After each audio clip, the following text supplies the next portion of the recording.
कल का लेसन जो था थोड़ा टेक्निकल था बोन के हवाले से, जिसमें आप लोगों ने बोन्स की रिपेयर और बोन का रिपेयर प्रोसेस और उसका सारा मैकेनिज्म आप लोगों ने डिस्कस किया था। तो आज हम इंशाल्लाह ताला अब स्टार्ट करने जा रहे हैं मसल्स। ह्यूमन बॉडी के अंदर मसल्स की कितनी टाइप्स हैं, ये ना सिर्फ ह्यूमन बॉडी के अंदर बल्कि तमाम हायर लिविंग ऑर्गेनिजम्स के अंदर ये वाले मसल्स इसी तरीकाकार में इसी तरह से वो एग्जिस्ट करते हैं।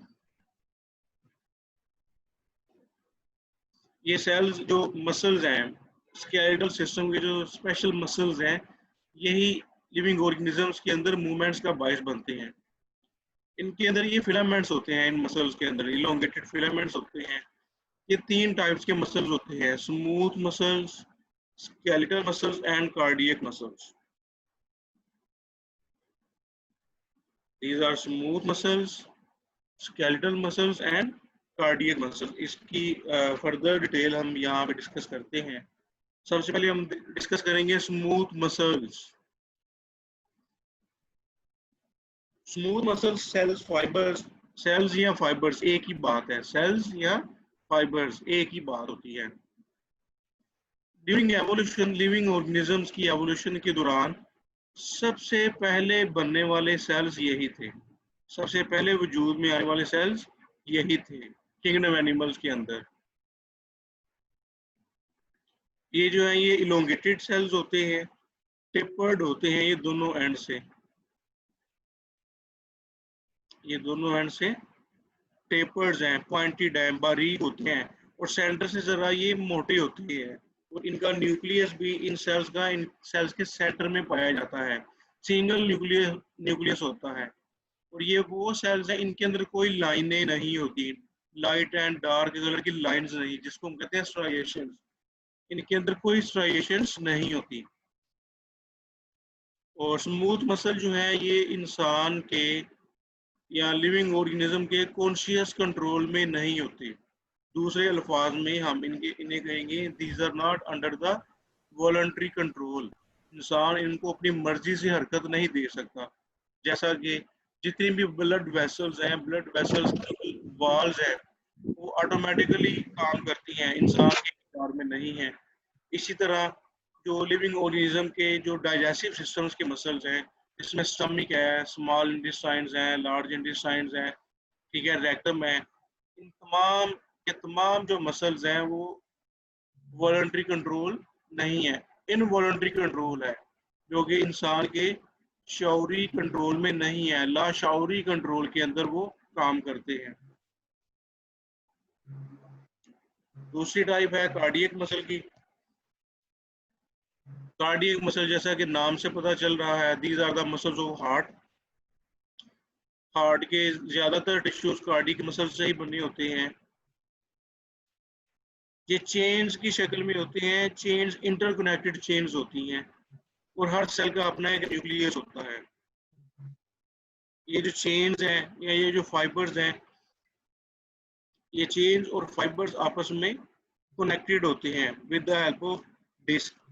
ये आप देख सकते हैं, ये यहाँ पे लाइंस हैं, ये इंटरकलेटेड डिस्क कहा जाता है इनको। इंटरकलेटेड डिस्क की मदद से ये आपस में अटैच होते हैं। लिहाजा इसके लिए इनके लिए जो वर्ड्स यूज होंगे, ये कार्डियक मसल्स है and these are striated muscles. इनके अंदर लाइंस होती हैं, अगर आप डायग्राम में गौर से देखें तो डार्क कलर की लाइंस हैं इनके अंदर। और ये भी इनवॉलंटरी मसल्स है, ये भी इंसान के शऊर के कंट्रोल में नहीं है। इंसान अपनी मर्जी से अगर चाहे कि हार्ट बीट पंप करना छोड़ दे तो ऐसा पॉसिबल नहीं है। हार्ट बीट जो है ये कॉन्स्टेंटली होती है, हार्ट कॉन्स्टेंटली बीट करता है, मुसलसल काम करता है। लिहाजा कार्डियक मसल जो है ये इनवॉलंटरी कंट्रोल में होते हैं। Third type and last one is the skeletal muscles, जो कि बोन्स के साथ अटैच होते हैं। ये बोन्स की मूवमेंट में इन्वॉल्व होते हैं। इसी वजह से, क्योंकि ये इंसान शौरी तौर पे अपनी बोन्स को कंट्रोल करता है, अपने हाथों अपने पैरों की हरकत को वो कंट्रोल कर सकता है, इसी वजह से इन मसल्स को हम वॉलंटरी कंट्रोल मसल्स कहते हैं। ये इंसान के शौरी कंट्रोल में होते हैं। These are consciously control, so these are called as voluntary muscles.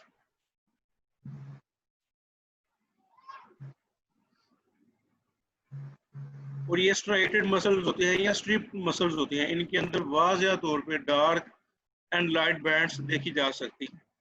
और ये मल्टी न्यूक्लिएटेड होते हैं। इनके जो न्यूक्लियस हैं ये पेरिफेरल लेयर्स में होते हैं, ये सेल्स के सेंटर में नहीं होते। तो मसल फाइबर की जो प्लाज्मा मेम्ब्रेन है, जिसको हम सार्कोलेमा कहते हैं, ये सार्कोलेमा के बिल्कुल just beneath the sarcolemma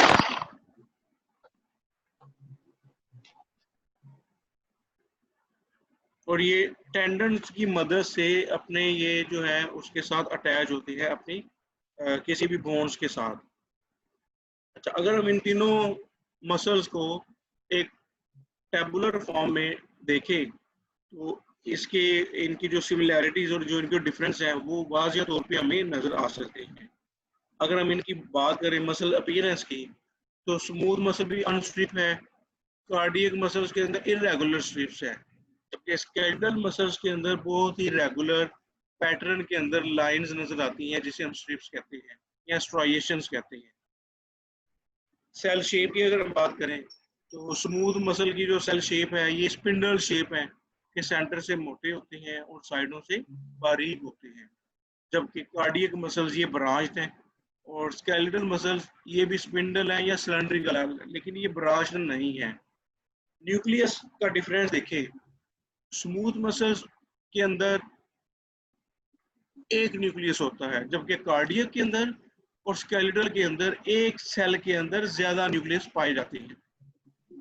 movements की बात करें तो स्मूथ मसल्स के अंदर जो मूवमेंट्स हैं ये काफी स्लो हैं, और कार्डियक मसल्स की मूवमेंट इंटरमीडिएट है, बहुत फास्ट नहीं है। Slow to fast and rapid movements जो है वो स्केलेटल मसल्स के अंदर देखने में मिलती हैं। उसके बाद कॉन्ट्रैक्शन किस वजह से होती है? ये स्पॉन्टेनियस है, ऑटोमेटिक है। ऑटोमेटिक नर्वस सिस्टम कंट्रोल करता है स्मूथ मसल्स को। इसी तरह कार्डियक मसल्स की भी ऑटोमेटिक नर्वस सिस्टम, ब्रेन इसको कंट्रोल करता है, दिल की मूवमेंट्स को, हार्ट बीट को। जबकि स्केलेटल सिस्टम, ये नर्वस सिस्टम जो है इंसान का कॉन्शियस कंट्रोल सिस्टम है, वो इसको कंट्रोल करता है। स्मूथ मसल्स का फंक्शंस क्या है?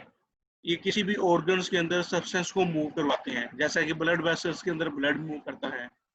डाइजेस्टिव सिस्टम्स के अंदर जितना भी उसके अंदर कंटेंट्स होता है, फूड का मटेरियल होता है, ये उसको मूव करते हैं।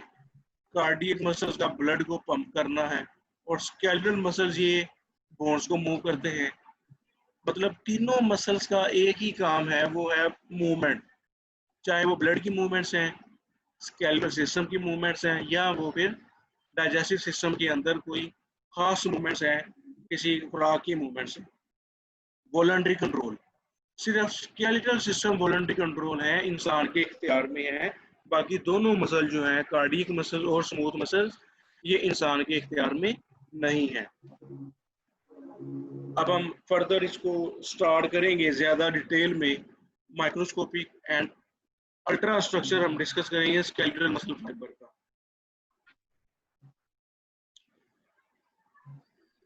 स्केलेटल मसल जो है ये हमेशा एक बंडल की शक्ल में एग्जिस्ट करते हैं, इस तरह से। ये एक बोन है, और डायग्राम में आप देख सकते हो बोन के साथ पूरा एक मसल बंडल अटैच होता है। मसल बंडल किसी बोन के साथ अटैच होता है with the help of strong connective tissues, that is called as tendon. ये बहुत ही मजबूत कनेक्टिव टिश्यूज की मदद से ये बोन के साथ अटैच होते हैं, जिनको हम टेंडन कहते हैं। टेंडन की एक तरफ बोन होती है और टेंडन के दूसरी तरफ मसल बंडल होता है। मसल बंडल पूरा एक गोश्त का जो एक पीस होता है वो मसल बंडल कहलाता है। मसल बंडल के अंदर कनेक्टिव टिश्यूज अंदर की तरफ जो है वो पेनिट्रेट की होते हैं, जिससे मसल बंडल मजीद छोटे छोटे बंडल्स में डिवाइड हुआ होता है। जो छोटे छोटे यूनिट्स होते हैं, उन छोटे यूनिट के अंदर मजीद एक मसल फाइबर होता है। अगर उस एक मसल फाइबर को हम थोड़ा सा मैग्नीफाई करके देखें, एनलार्ज करके देखो, तो ये डायग्राम जो है ये एनलार्ज फॉर्म है एक मसल फाइबर की। मसल फाइबर मतलब एक सेल की। ये एक सेल का ट्रांसवर्स कटिंग सेक्शन है। ये कट सेक्शन है एक सेल का, एक सेल या एक मसल फाइबर। अगर इसका हम स्ट्रक्चर देखें थोड़ा सा, माइक्रोस्कोपिक स्ट्रक्चर, तो इसके बाहर एक मेम्ब्रेन की कवरिंग होती है। ये मेम्ब्रेन की कवरिंग सार्कोलेमा कहलाती है।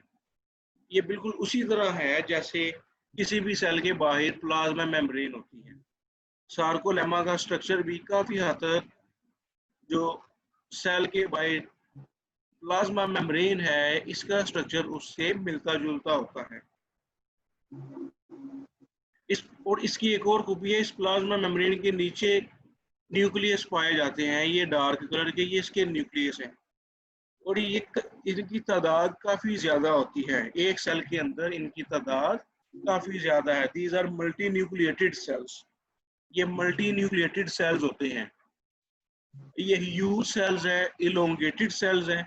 पूरे मसल बंडल के अंदर ये इलोंगेटेड रन करता है और इसका डायामीटर 10 नैनोमीटर से लेकर 100 नैनोमीटर तक होता है।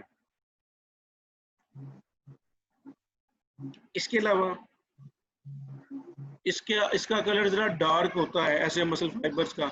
उसकी वजह ये है कि ये अपने अंदर ग्लाइकोजन को स्टोर करते हैं और मायोग्लोबिन को। ग्लाइकोजन और मायोग्लोबिन ये एक रेड पिगमेंट है जो कि ऑक्सीजन को स्टोर करता है, क्योंकि मसल्स को कॉन्ट्रैक्शन और रिलैक्सेशन के दौरान काफी ज्यादा मिकदार में ऑक्सीजन की जरूरत होती है। लिहाजा ये जो ऑक्सीजन है, ये मसल्स को ऑक्सीजन, मायोग्लोबिन और ग्लाइकोजन जो इन्होंने स्टोर की होती है, ये प्रोवाइड करते हैं। और इसके अलावा आप देख सकते हैं इसमें डार्क बैंड और लाइट बैंड वाज़िया तौर पे नजर आ रहे हैं, क्योंकि ये इनकी प्रॉपर्टी होती है स्केलेटल मसल्स की। इनके अंदर डार्क और लाइट बैंड होते हैं। डार्क बैंड को हम ए बैंड भी कहते हैं और लाइट बैंड को हम आई बैंड भी कहते हैं। अब इसका हम मजीद अल्ट्रा स्ट्रक्चर डिस्कस करेंगे जब इसको हम हाई मैग्निफिकेशन में देखते हैं।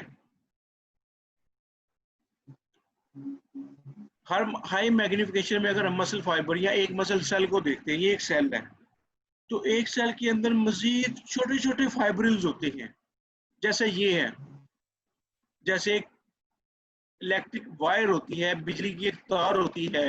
अगर इसको छीला जाए, उसके ऊपर प्लास्टिक की कवरिंग उतारी जाए, तो उसमें जो तांबे की बहुत ज्यादा तारें होती हैं। ये बिल्कुल उसी तरह जैसे इसके अंदर तांबे की या मेटल की वायर्स है। ये 100 से ज्यादा हो सकती हैं, 100 200, ये डिपेंड करता है स्पीशी के ऊपर। तो इनकी बहुत ज्यादा तादाद में ये जो वायर्स है, जिसको हम कहेंगे मायोफाइब्रिल्स होते हैं, और इनका डायमीटर होता है 1 से 2 नैनोमीटर। ये तकरीबन मिनिमम 100 तो ये होंगी हर सेल के अंदर। 100 मायोफाइब्रिल्स की ये वायर होती है और ये बिल्कुल पैरेलल, ये देखें आप, पैरेलल रन होती हैं ये एक सेल के अंदर। ये पैरेलल रन करती हैं। इनके पैरेलल रन होने की वजह से इसके अंदर लाइट एंड डार्क बैंडिंग आती है। और ये सारी की सारी वायर्स को कवर किया होता है सेल के बाहर जो ये मेम्ब्रेन होती है, सार्कोलेमा, इसकी जो प्लाज्मा मेम्ब्रेन है। ये सारे मायोफाइब्रिल्स इस सार्कोलेमा के अंदर ये जो है बंडल की शक्ल में एनक्लोज होती हैं। अच्छा, ये जो मायोफाइब्रिल्स है, ये मायोफाइब्रिल्स पूरे के पूरे रन हो रहे हैं। मायोफाइब्रिल के अंदर कॉन्ट्रैक्टिंग यूनिट्स होते हैं। उन कॉन्ट्रैक्टिंग यूनिट्स को हम सार्कोमियर कहते हैं। अगर आप ये नीचे वाली डायग्राम को जरा डिटेल से देखो, ये सार्कोमियर लिखा हुआ है सेंटर में, जहाँ पे हमने लिखा हुआ है जी डिस्क। एक जी डिस्क से लेकर दूसरे जी डिस्क तक ये जो पूरा एक यूनिट है, इसको हम सार्कोमियर कहेंगे। इसके अंदर ये लाइट जोन है और डार्क जोन है। Light zone and dark zone, या डार्क बैंड ए बैंड या लाइट बैंड आई बैंड हम इसको कहेंगे। लिहाजा एक सार्कोमियर के अंदर अगर आप डायग्राम पे थोड़ा डिटेल से देखो नीचे, एक सार्कोमियर के अंदर 2 आई यूनिट होंगे और एक ए बैंड होगा, यानी कि एक उसके अंदर डार्कर रीजन होगा और 2 इसके अंदर लाइटर रीजन होंगे जिनका कलर कम होगा। तो एक रीजन ए बैंड और 2 रीजन आई बैंड के होंगे, यानी कि 3 टोटल इसके अंदर हैं, 2 वाइट और एक ब्लैक, या डार्क कलर या लाइट कलर। तो ये 3 यूनिट आपस में मिलके एक एक पार्ट बनाते हैं जिसको हम कहते हैं सार्कोमियर। और सार्कोमियर की डेफिनेशन यही है, the small contracting unit of the muscle fiber is called as sarcomere. Small contractile unit is called as sarcomere. अब हम मूव करेंगे इसके अल्ट्रा स्ट्रक्चर की तरफ कि ये मायोफाइब्रिल्स के अंदर कौन सी प्रोटीन्स होती हैं और उन वो प्रोटीन्स किस पैटर्न में अरेंज होती हैं। That is called as ultrastructure of myofibrils. अच्छा, इसको इससे पहले हम ये डिस्कस कर लेंगे इसके बैंड, ए बैंड को ए बैंड क्यों कहते हैं और आई बैंड को आई बैंड क्यों कहते हैं। डार्क बैंड को हम ए बैंड कहते हैं। डार्क बैंड या ए बैंड, ए वर्ड निकला है इन आइसोट्रोपिक से। इन आइसोट्रोपिक मतलब कि ये लाइट को पोलराइज करता है, कि ये लाइट को पोलराइज करता है, मतलब ये विजिबल लाइट को ये एब्जॉर्ब करता है, जबकि जो आई बैंड है ये विजिबल लाइट को रिफ्लेक्ट करती है, ये एब्जॉर्ब नहीं करती। इसमें से सब, या ये कह लेंगे लाइट इसमें से गुजर जाती है, इसमें से लाइट नहीं गुजरती। तो इसी वजह से ये डार्क है और ये लाइट है। I band it is non polarising, लिहाजा इसी वजह से ये डार्क और लाइट अपीयरेंस की वजह से इसकी एक स्ट्राइएशन या स्ट्रिप अपीयरेंस आती है, जो हम कहते हैं ना कि मसल सेल्स में माइक्रोस्कोप में लाइट एंड डार्क अपीयरेंस आती है, या पट्टियां पट्टियां हमें नजर आती हैं। ये जो पट्टियां पट्टियां हैं इस जी बैंड और इस आई बैंड और ए बैंड से की वजह से हमें नजर आती हैं। अच्छा, ये जो ए बैंड है ये काफी लार्जर रीजन होता है। ए बैंड अगर आप डायग्राम में देखो, ए बैंड को फर्दर डिवाइड किया जाता है एच एच जोन में। H mean H zone, H का मतलब होता है हेली। इसके अंदर एक हल्का सा लाइटर रीजन होता है एच बैंड के अंदर, डायग्राम में देख सकते हो। ये एच जोन है बिल्कुल सेंटर में, जहाँ पे एच जोन लिखा हुआ है सार्कोमियर के सेंटर में नीचे। एच जोन को मजीद एक लाइन दरमियान से कट करती है, ये 2 लाइंस हैं और इन लाइंस के अंदर एक और लाइन है, इसको हम कहते हैं M line. This is also against the dark line. और इसी तरह जो आई बैंड है, आई बैंड के सेंटर में भी एक डार्क लाइन होती है, उसको हम कहते हैं जी लाइन या जी disc.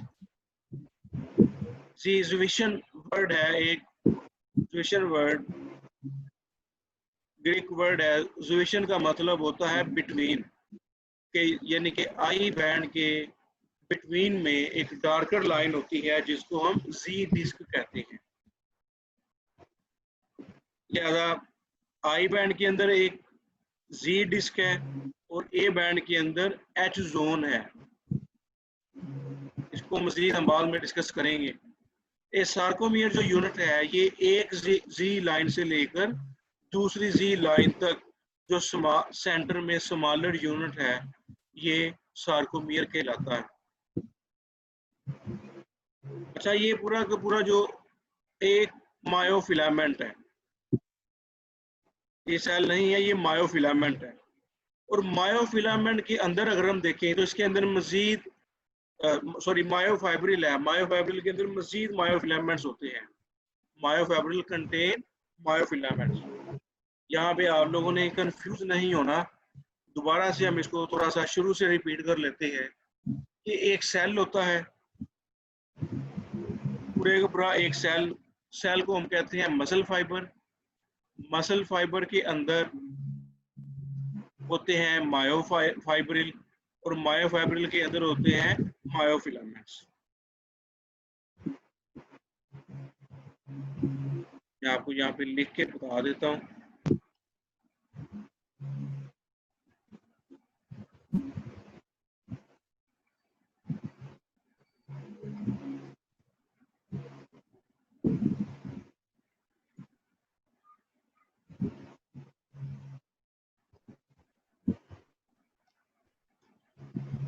Muscle cell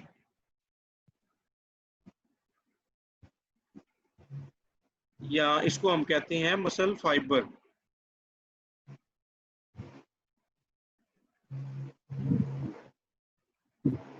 muscle cell या मसल फाइबर ये एक ही बात होती है। इसके अंदर क्या होता है मसल सेल और मसल फाइबर के अंदर? इसके अंदर होते हैं मायो फाइबर। इसके अंदर होते हैं मायो फाइबर, जैसा कि ये है, ठीक है, मायो फाइब्रिल।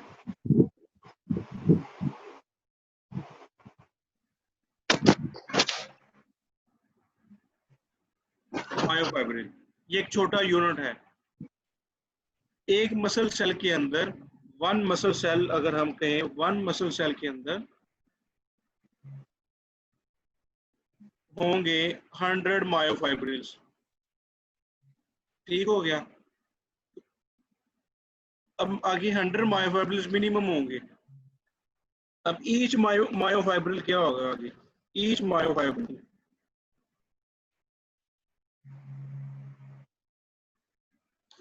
मायोफाइब्रिल फर्दर कंटेन,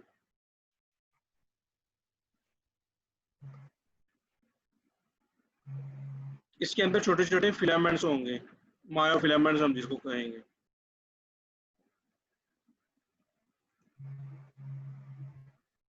ठीक है जी। इसका जो साइज है मसल सेल का, ये हमें पता है, ये माइक्रोमीटर में है। ठीक है, 10 से 100, सॉरी 10 से 100 नैनोमीटर हो सकता है। One muscle cell contain about 100 myofibril, और हर मायोफाइब्रिल के अंदर आगे मजीद मायोफिलामेंट्स पाए जाते हैं।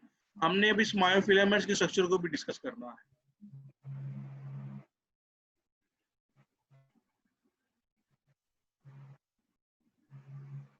अब ये देख सकते हैं डायग्राम में, ये एक सेल है। एक सेल के अंदर तकरीबन कमो बेश 100 मायोफाइब्रिल पाए जाएंगे। ये एक मायोफाइब्रिल है। और अब इस मजीद मायोफाइब्रिल के अंदर ये वाले मायोफिलामेंट्स होते हैं। ये इस साइड से आप देख लें इसको। अब हम डिस्कस करेंगे structure of the myofilaments, infrastructure of myofilaments. Myofilaments के अंदर मजीद अब दो किस्म के फिलामेंट्स होते हैं। एक होता है थिक और एक होता है थिन। दो किस्म के फिलामेंट है जिसको हम कहते हैं thick filaments and thin thin filaments. Thick thick filaments centre में पाए जाते हैं इस तरह से। थिक फिलामेंट सेंटर में पाया जाता है और उसके दोनों तरफ उसको सराउंड कवर किया होता है बारीक फिलामेंट ने, जिसको हम कहते हैं थिन फिलामेंट्स। जो ए बैंड है, ए बैंड के अंदर जो डार्कर बैंड है उसके अंदर सारा का सारा थिक फिलामेंट पाया जाता है।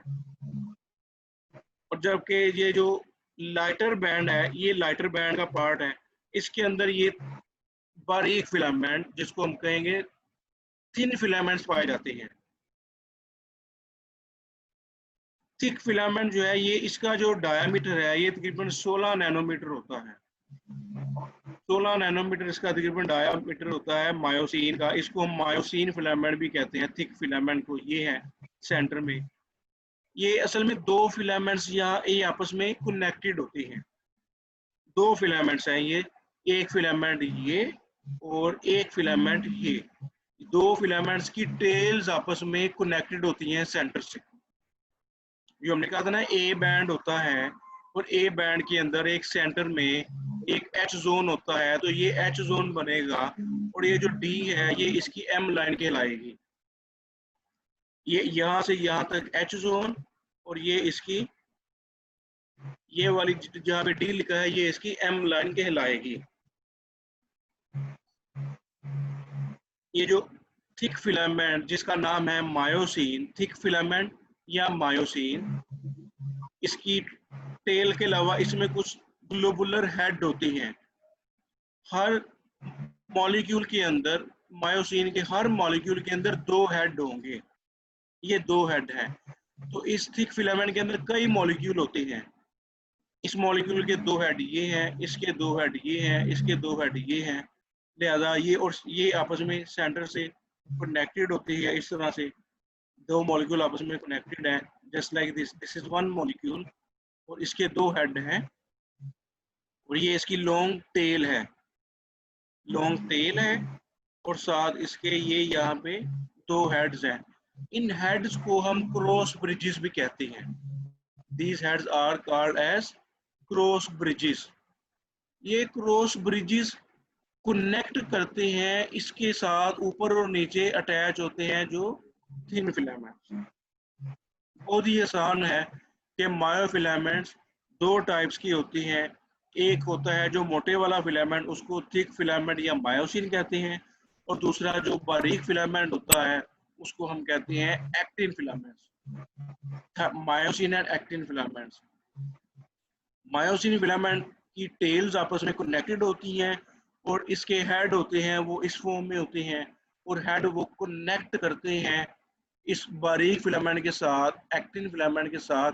और ये जो हेड्स है इनको हम क्रॉस ब्रिजेस भी कहते हैं। इसी वजह से क्रॉस ब्रिजेस कहते हैं कि ये थिक फिलामेंट और थिन फिलामेंट्स को आपस में कनेक्ट करते हैं। और यही जो क्रॉस ब्रिजेस है ये मसल कॉन्ट्रैक्शन में इन्वॉल्व होते हैं। अब हम डिस्कस करेंगे ये जो बारीक फिलामेंट है, ये वाला दोनों तरफ, जिसको हम कहेंगे एक्टिन फिलामेंट्स।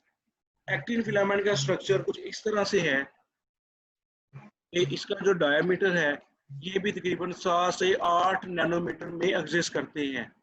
एक्टिन फिलामेंट का डायमीटर 7 से 8 नैनोमीटर।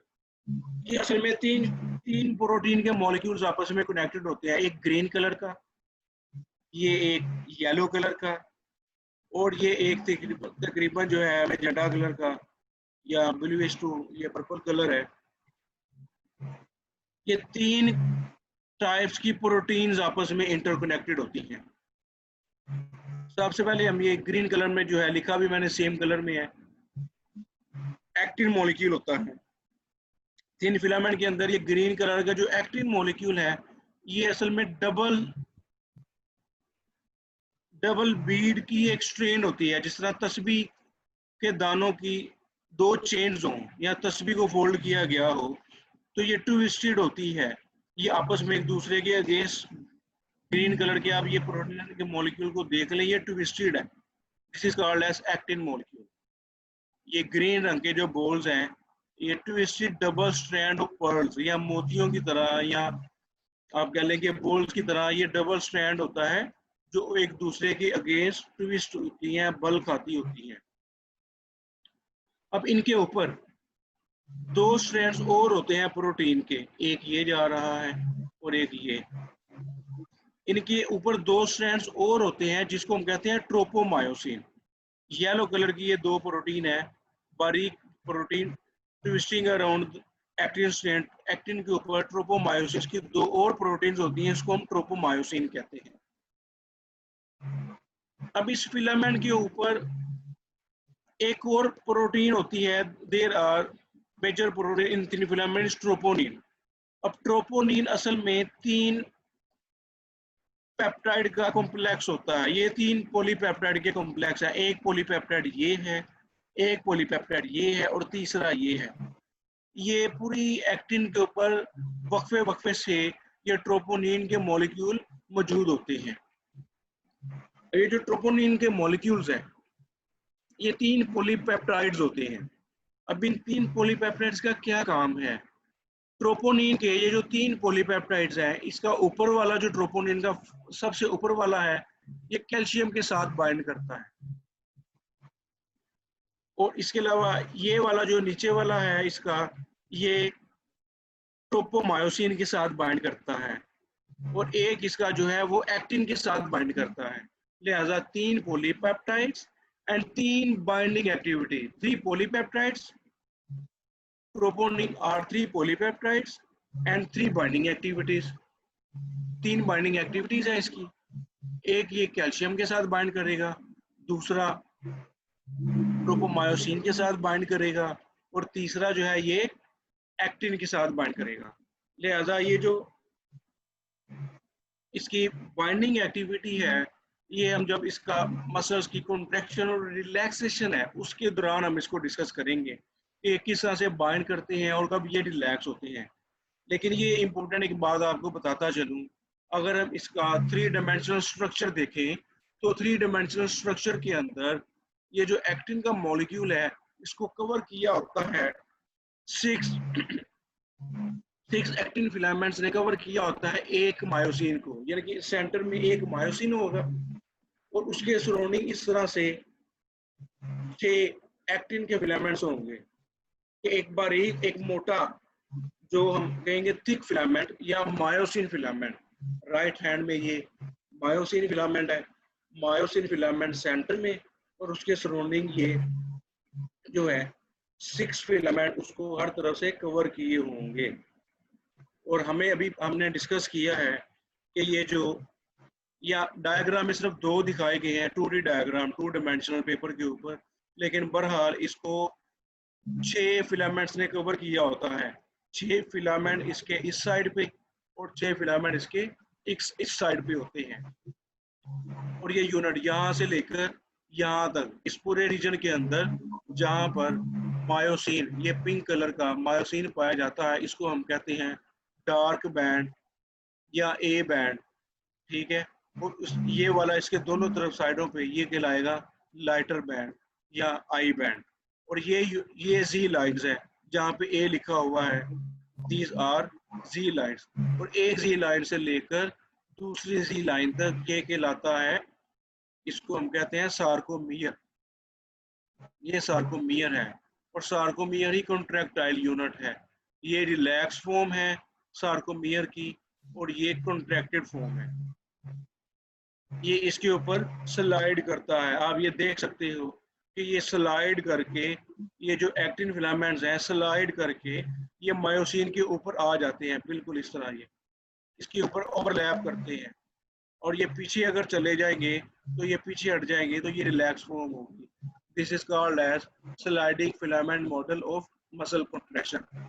ये एग्जामिनेशन पॉइंट ऑफ व्यू से बहुत ही इंपॉर्टेंट क्वेश्चन है, इसका स्ट्रक्चर और इसका स्लाइडिंग फिलामेंट मॉडल।